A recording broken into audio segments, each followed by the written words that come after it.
I posted a video last night in which I asked, did the military obey illegal orders in the attack against Venezuela? And in that video, I talked about the 2001 authorized use of military force that we gave George Bush, and not just George Bush, but the office of the president back in September of 2001, and how that is the only AUMF in the history of this country that allows the president to identify what he thinks is a viable target and then what kind of military action he thinks that we should take. And it is also the only AUMF that has no expiration date at all.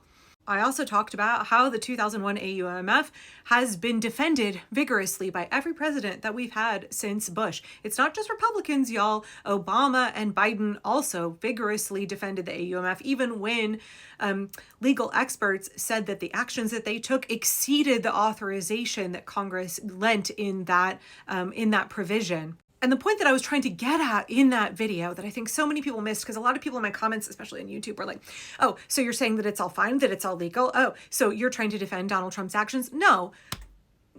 Come on, y'all. No, I'm not. What I was saying was that we, the American people, in a moment of panic, we and our elected representatives back in 2001, we were flipping the fuck out about terrorism. And so we gave the President of the United States unbelievable amounts of power and discretion to carry out unilateral actions in other countries. I'm not saying what Donald Trump did is legal. What I'm saying is Congress is the one with all of the power. The legal justifications that the regime is using for this and many of the other things they're doing are entirely because Congress is allowing it.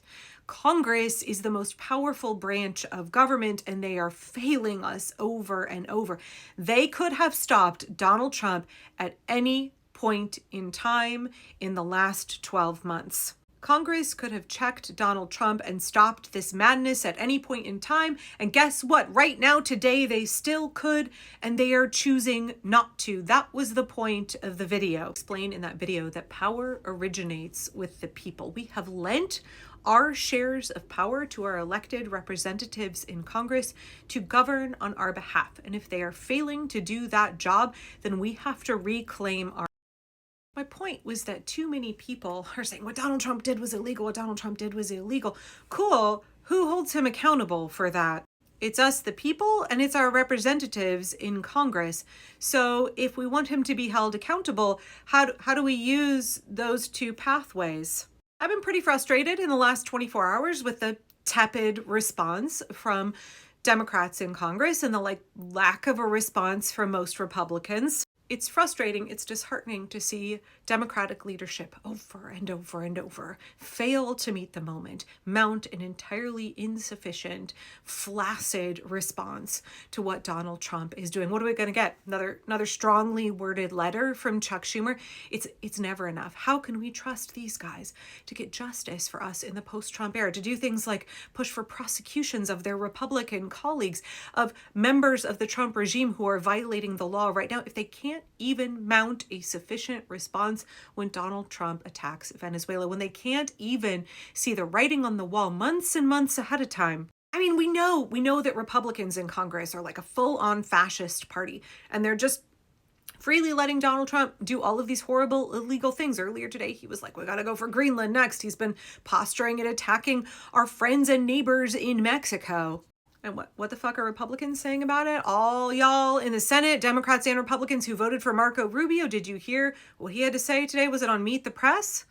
It's a little bit mind-blowing to me how members of Congress are just in their own little bubble, and they seem completely, right? They can't see the forest for the trees, or they can't see it past the dollar signs in their eyes to understand the severity of the moment and organize against it. Again, there are Democratic members of Congress who are willing to be an opposition to Donald Trump and who are trying. There are progressive members in the Democratic Party.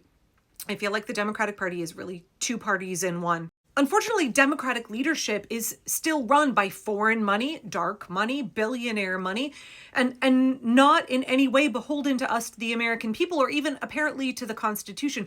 But again, there are those members in Congress who are trying to do the right thing. And I think we have to elevate their voices, and we have to realize that they are a tool that we can leverage, and they actually are our allies. Because if we, the people, have the power, we need to be allying with folks who are willing to help us accomplish our goal of protecting democracy, of restoring our rights, of ending this nightmare.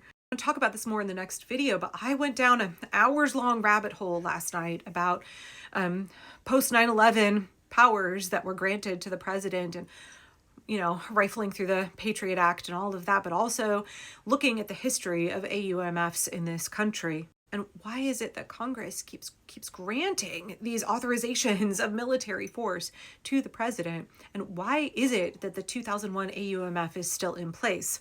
So on one hand, there's this whole, we have to leverage Congress. They are a tool. We have given them our shares of power for the moment.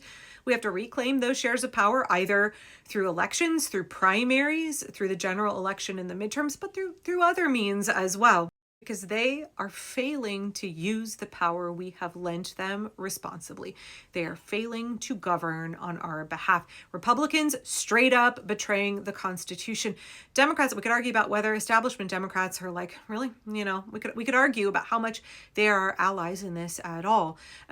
But we need elected officials. This is the system that we have. I have not lost all faith in elections. I've not lost all faith in government. But I also recognize that it's going to take more direct actions from us, the people, not only in order to get those in power, those we have lent our power to do the right thing, but also corporations, billionaires, all of the institutions that are being pillars of support under Donald Trump. They need to fear us more than they fear the Trump regime. Not somebody who usually operates on a fear-based system, on an intimidation-based system. But unfortunately for corporations and for our elected officials, they have to be afraid of the masses. They have to be afraid of the people, or they clearly won't. Too many of them will not do the right thing.